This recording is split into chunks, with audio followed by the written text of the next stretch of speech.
दोस्तों तो आज बात करते हैं हम लोग मौलिक कर्तव्य जो कि भाग चार के ए में। ठीक है, तो देखते हैं। पहले ये यूएसएसआर से लिया गया, यूएसएसआर से प्रेरित है मौलिक कर्तव्य। ठीक है, मौलिक कर्तव्य को मूल कर्तव्य भी बोलते हैं। ठीक है, इस बात को याद रखिएगा, मूल कर्तव्य भी इसी को बोलते हैं, मौलिक कर्तव्य। ये यूएसएसआर से लिया गया है, जिसको अब हम लोग बोलते हैं। ठीक है, ये 42वां संविधान संशोधन अधिनियम 1976, ये डेट याद रखिएगा। पूछेगा कि 42वां संविधान संशोधन कब हुआ, तो 1968। इस समय प्रधानमंत्री कौन थी, तो पीएम थी इंदिरा गांधी। ठीक है, इस बात को याद रखिएगा, इंदिरा गांधी पीएम थी। ये इंपॉर्टेंट बात है कि बोलेगा कि 42वां संविधान संशोधन में प्राइम मिनिस्टर कौन थी, तो इंदिरा गांधी थी। ठीक है, इस बात को याद रखिएगा। इसमें 10 कर्तव्य जोड़े गए थे उस समय 10 को, लेकिन सिफारिश, अब बोलेंगे को इसका सिफारिश जो किया था ना, स्वर्ण सिंह समिति ने किया था, लेकिन इन्होंने सिफारिश किया था ओनली 8 ही कर्तव्य का। 8 कर्तव्य का 8 कर्तव्य का सिफारिश किया, लेकिन जोड़ा गया 10। ठीक है, इस बात को याद रखिएगा। पूछा जाता है कभी कभी क्वेश्चन में कि स्वर्ण सिंह समिति ने कितने मौलिक कर्तव्य की सिफारिश की थी, तो वहां पे 10 मत मार दिया, वहां पे 8 मारना। 10 तो जोड़ा गया था और 8 मारना है। ठीक है, ये भाग 4 ए में स्थित है। बोले मौलिक कर्तव्य किसमें स्थित है, तो भाग 4 के ए में है। मौलिक कर्तव्य बर्न समिति 1999 में हुआ था, जिसमें भारत में मौलिक कर्तव्य की स्थिति का आकलन करना और तथा उनका व्यवहारिक रूप से लागू करने का तरीके का सुझाव दिया गया था। एक बात याद रखिएगा, ये ये जो है ना, ये मौलिक कर्तव्य भारतीय नागरिकों की नैतिक दायित्व है। जैसे दायित्व क्या, कि पर्यावरण की रक्षा करना, कहीं कूड़ा नहीं फेंकना, कहीं पर सरकारी संपत्ति का नुकसान नहीं पहुंचाना, तो ये सब क्या है, ये सब एक तरह से देखिएगा तो नागरिक का ही कर्तव्य है, नागरिक का दायित्व है। ठीक है, और ये भी याद रखिएगा, जो मौलिक कर्तव्य होता है, ठीक है, फंडामेंटल राइट्स जो होता है, फंडामेंटल ड्यूटीज, सॉरी राइट नहीं, फंडामेंटल ड्यूटीज जो होता है, वो केवल भारतीय नागरिक के लिए। ये भी क्वेश्चन पूछा है, नागरिकों के लिए, केवल भारतीय नागरिकों के लिए। ठीक है, इस बात को याद रखेगा। भारतीय नागरिक कहने का मतलब है जो कि भारत का जिसका सिटीजन है, वो भारतीय नागरिक हुआ। ठीक है, याद रखिए ये एक बात और, कि मौलिक कर्तव्य जो है ना, वो संवैधानिक है, संवैधिक है। मतलब मतलब ये कानून न्यायालय द्वारा लागू नहीं किया जा सकता इसको, मतलब इसके लिए आप न्यायालय में नहीं खटखटा सकते दरवाजा। ठीक है, फंडामेंटल राइट के लिए आप जा सकते थे आर्टिकल 32 के तहत, उसमें रिट जारी करता है सुप्रीम कोर्ट, लेकिन इसके लिए आप कानून नहीं जा सकते, कानून के पास नहीं जा, न्यायालय के पास नहीं जा सकते,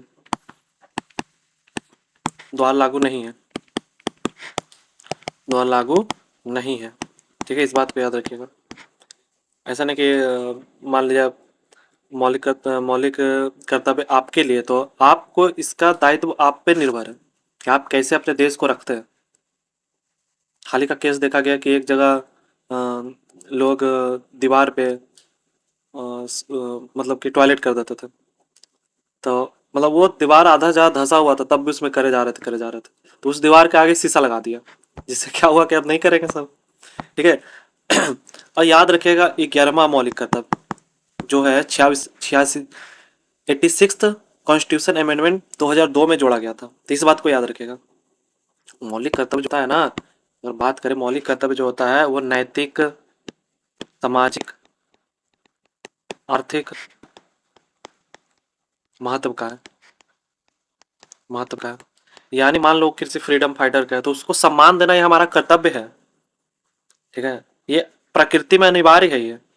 और एक बात और याद रखिएगा, जो फंडामेंटल ड्यूटीज है, यानी मौलिक कर्तव्य और फंडामेंटल राइट एक दूसरे के पूरक है, एक दूसरे के पूरक है। फंडामेंटल राइट पे मैंने एक वीडियो ऑलरेडी डाल रखा है यूट्यूब पे, तो मेरे चैनल पे जाकर देखेगा तो आपको मिल जाएगा। उसको मैंने अच्छे से डिटेल से, बहुत अच्छे से बताया, अब पूरा बताया।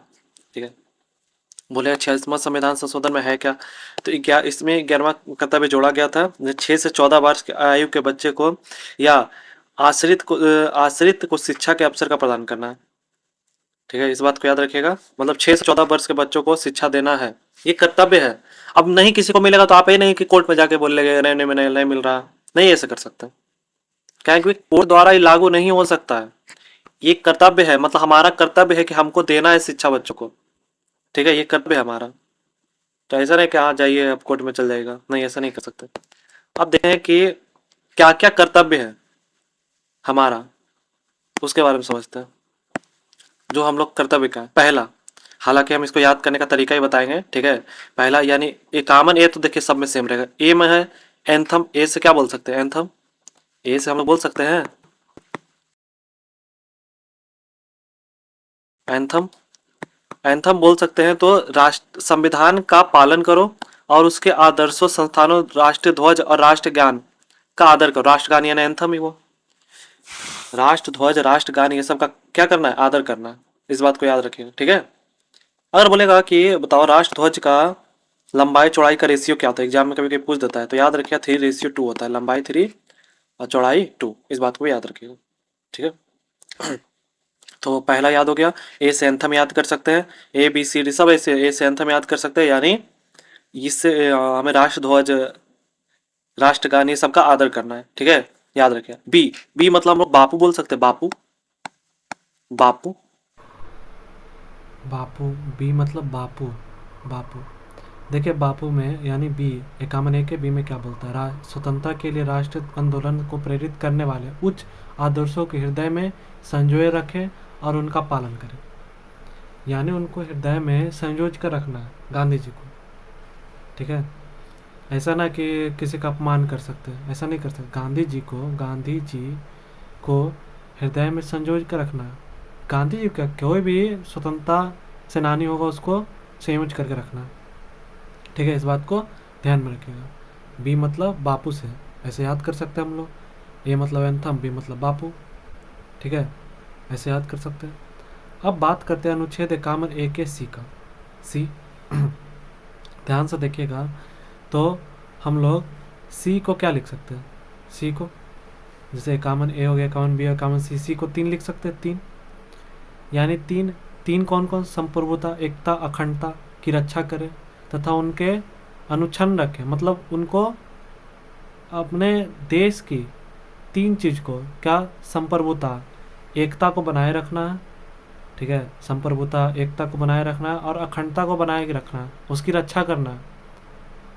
ऐसा ना हो कि हम कुछ भी कर रहे हैं, ठीक है। अब 51 4 में डिफेंस, डी, डी मतलब डिफेंस होता है, डिफेंस देश की रक्षा करे और आह्वान किए जाने पर राष्ट्र की सेवा करे।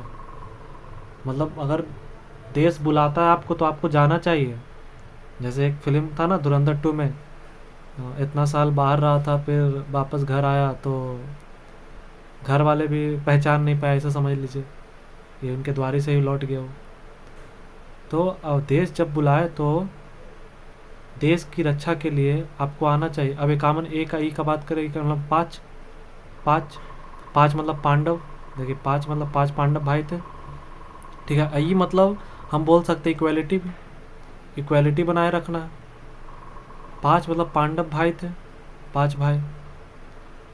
अब भारत के सभी लोगों को समरसता और सम्मान, भातृत्व की भावना का निर्माण करे, जो धर्म, भाषा व प्रवेश या वर्ग आधारित सभी प्रकार के भेदभाव के परे हो। ऐसी प्रथाओं का त्याग करे जो स्त्रियों के सम्मान के विरुद्ध करे, मतलब ऐसा प्रथा का विरोध करना है जो स्त्री के खिलाफ हो, जैसे पर्दा प्रथा हो गया, दहेज प्रथा हो गया, ये सब, ठीक है, ये सब याद रखें। प्रथाओं का त्याग करना है जो खराब हो।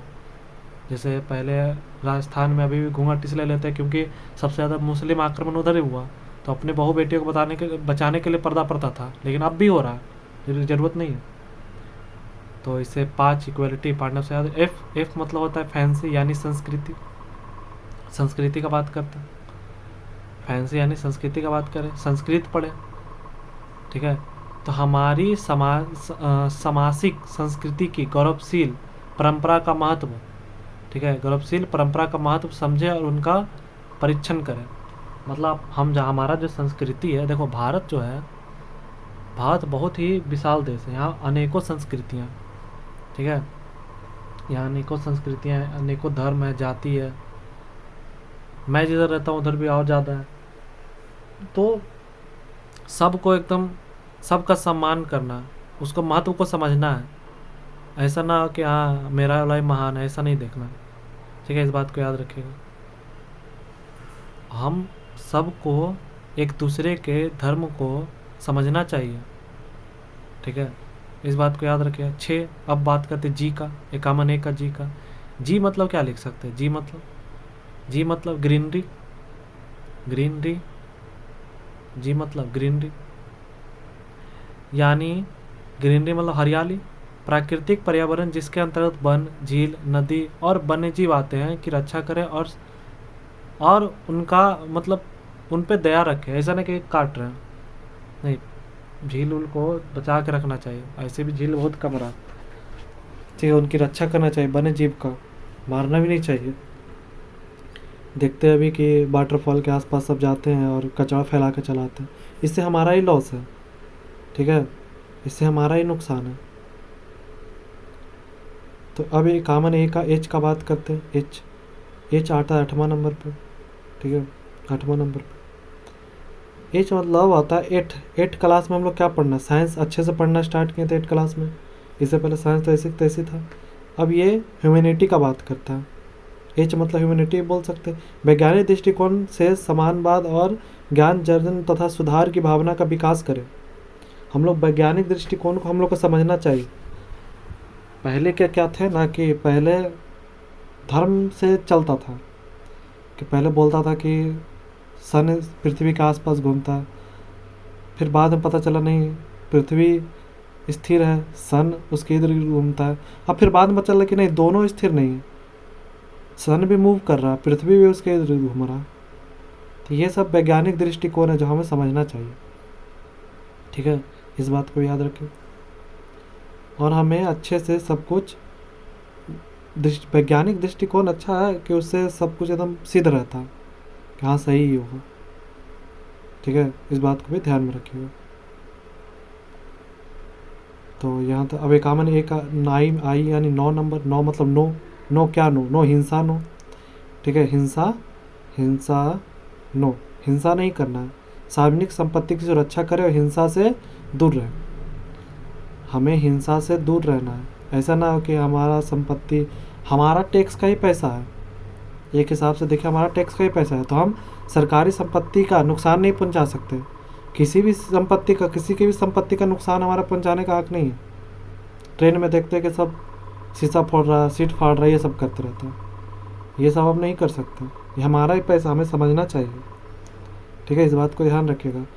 एकामन एक आप जे का बात करते, जे का बात करते, जे मतलब जे 11वां नंबर पे आता है, रीजनिंग में पढ़े ना, 9वां आई जे 10वां नंबर पे आता है, ठीक है। तो जैसे 9 में संपत्ति 9, तो अब जे का बात करते हैं, तो जे मतलब होता है क्या, समझिए, जैसे एच मतलब ह्यूमैनिटी, आई मतलब नो हिंसा नो बोलते हैं ना, हिंसा नो, तो ऐसे तो याद हो जाएगा। अब बात करते हैं, ठीक है, जे का, जे मतलब होता है ज्वाइंट, जे मतलब ज्वाइंट, क्या ज्वाइंट प्रयास करेंगे, किस चीज़ का ज्वाइंट प्रयास करेंगे, व्यक्तिगत और सामूहिक गतिविधियों के सभी क्षेत्र में उत्कर्ष की ओर बढ़ने का सतत प्रयास करें, जिससे राष्ट्र प्रगति की ओर निरंतरता बढ़ते हुए उपलब्ध की गई नई ऊंचाइयों को प्राप्त कर सके। मतलब हम लोग को सबको साथ मिलकर अपने देश को कैसे आगे बढ़ाना है, इस पे, तो इसका मतलब देश के तरक्की करना चाहिए, मतलब देश का तरक्की करना चाहिए, ठीक है, हमें देश को कैसे आगे बढ़ाना चाहिए उस पर फोकस करना चाहिए। ऐसा ना हो कि हम अपना खाली देखें। अब यहाँ जे नहीं के होगा, ठीक है, गलती से जे लिखा गया तो के होगा। 51 के मतलब किड्स, मतलब बोल सकते हैं, अच्छा पहले समझिए, 86वां संविधान संशोधन 2002 से जुड़ा था, ठीक है, याद रखिएगा। इस समय पीएम कौन थे, तो हमारे देश के अब तक के सबसे महान पीएम अटल बिहारी वाजपेयी, ठीक है, अटल बिहारी वाजपेयी। अब समझिए कि इसको कैसे याद रखेंगे, ठीक है, कि अब 6 से 14 वर्ष के आयु के बच्चों को शिक्षा का अवसर प्रदान करना है, इसमें ये कहा गया था। के मतलब होता है किड्स, के मतलब किड्स, 6 से 14 वर्ष के बच्चों को क्या देना है, शिक्षा देना है, उसे शिक्षा से वंचित नहीं रख सकते हम, ये हमारा एक कर्तव्य है, हमारा ही कर्तव्य है, ठीक है, हम इससे बच नहीं सकते, अपने कर्तव्य को ध्यान में रखना चाहिए। ठीक है, चलिए एक बार रिवीजन करके देख लेते हैं। ठीक है, तो बात करें तो कॉमन ए मतलब एंथम होता है। ठीक है, बात करें कॉमन ए मतलब एंथम, मतलब संविधान के राष्ट्रध्वज सबका सम्मान करना है, ये मतलब एंथम। ठीक है, इस बात को याद रखिएगा। बी मतलब स्वतंत्रता के लिए राष्ट्रीय आंदोलन प्रेरित करने वाले आदर्शों के हृदय में संयोजन रखें। ठीक है, सी मतलब हो जाएगा एक संप्रभुता, एकता और अखंडता, याद रखें संप्रभुता, एकता, अखंडता। डी मतलब डिफेंस, डिफेंस चारों तरफ से रक्षा करना है अपने देश की, राष्ट्र सेवा में ध्यान देना है। ठीक है, चारों तरफ, चार मतलब चारों तरफ। ई मतलब पांडव, 5 भाई, तो हमें इक्वलिटी पर ध्यान देना है और महिलाओं का सम्मान करना है। ठीक है, एफ, हम बात करें एफ मतलब क्या है, फैंसी यानी संस्कृत पढ़ें, संस्कृति, हमारे संस्कृति के बारे में जानना चाहिए, गौरवशील समझना चाहिए। जी मतलब ग्रीनरी हो जाएगा, यानी हम लोग को ग्रीनरी का ध्यान रखना चाहिए, ग्रीनरी का। एच मतलब 8 क्लास में हम लोग क्या पढ़ते हैं, 8 क्लास में हम लोग साइंस पढ़ते हैं। ठीक है, 8 क्लास में साइंस पढ़ते हैं, तो इस बात को भी ध्यान में रखें। ठीक है, तो 8 क्लास में हम लोग साइंस पढ़ते हैं, ह्यूमैनिटी का भी बात करते हैं, एच मतलब ह्यूमैनिटी, तो इसका भी ध्यान रखेंगे। और ये एफ मतलब संस्कृत, संस्कृत का 6 क्लास से पढ़ना शुरू करता है, 6 क्लास से। संस्कृत हम लोग कब से पढ़ते हैं, 6 क्लास से। ठीक है, संस्कृत पढ़ते हैं, तो ऐसे भी याद कर सकते हैं। आई मतलब क्या, हिंसा, हिंसा क्या करना है, हिंसा को क्या करना है, परित्याग करना है, हिंसा नहीं करना है, सार्वजनिक संपत्ति की सुरक्षा करना है। जे मतलब ज्वाइंट प्रयास करेंगे, सामूहिक, व्यक्तिगत सामूहिक प्रयास है, देश की तरक्की करना। ठीक है, के मतलब किड्स, 6 से 14 साल के बच्चों को क्या करना है, शिक्षा देना है, अवसर, शिक्षा के अवसर प्रदान करना है। अब बात करें एडुकेशन किस किस में है, देखते हैं एडुकेशन के बारे में। तो एडुकेशन तो एक तो हो गया भाग 3 में, भाग एक बार, एक मिनट रुकिए थोड़ा, एक मिनट, भाग 3 में, एक भाग हो जाएगा भाग 4 में, और एक भाग 4 के ए में, 4 के ए में। ठीक है, तो तीसरा में क्या बोलता है देखते हैं। तो आर्टिकल 21, इसमें क्या हो जाएगा, आर्टिकल 45, इसमें हो जाएगा आर्टिकल 55 1 के में, 51 के में। ठीक है, तो भाग 3 में इस समय एडुकेशन, इस बात को याद रखिएगा। ये भाग पर डीपीएसपी है, डीपीएसपी आर्टिकल 45, ये संविधान, ये भी न्यायालय द्वारा नहीं इसको लगाया जा सकता, ये राज्य का है, उसको राज्य प्रदान करना चाहिए, राज्य को। जब राज्य के पास ऐसा पैसा वैसा आ जाएगा तो इसको लागू करेगा, ये होता है। ठीक है, तो ये हो गया हमारा मौलिक कर्तव्य। यहाँ तक मौलिक कर्तव्य के बारे में हम लोग समझ चुके हैं अब। ठीक है, तो अब ऐसे याद रहेगा, सब्सक्राइब करें चैनल को, एसके स्टडी विथ मी को। आप लोग सब्सक्राइब कर दिया, सब लाइक कर दिया, शेयर कर दिया, और जो पढ़ना चाहते हैं। एक चीज़ और देख लिए, मौलिक कर्तव्य का महत्व। ठीक है, एक और बस देख लिए, मौलिक कर्तव्य का क्या महत्व है, उसको भी देख लीजिए। तो नागरिक जिम्मेवारियों को बढ़ावा देगा, राष्ट्रभाव की भावना उत्पन्न अपना चाहिए, पर्यावरण की संरचना करना चाहिए, समझा, गैर नियोजित प्रकृति बचना चाहिए, सांस्कृतिक संरक्षण करें, और अधिकारों व कर्तव्य का सामंजस्य स्थापित करें। चलिए, तो मिलते हैं अगले वीडियो में। राधे राधे, और आप लोग ये देखते रहिए।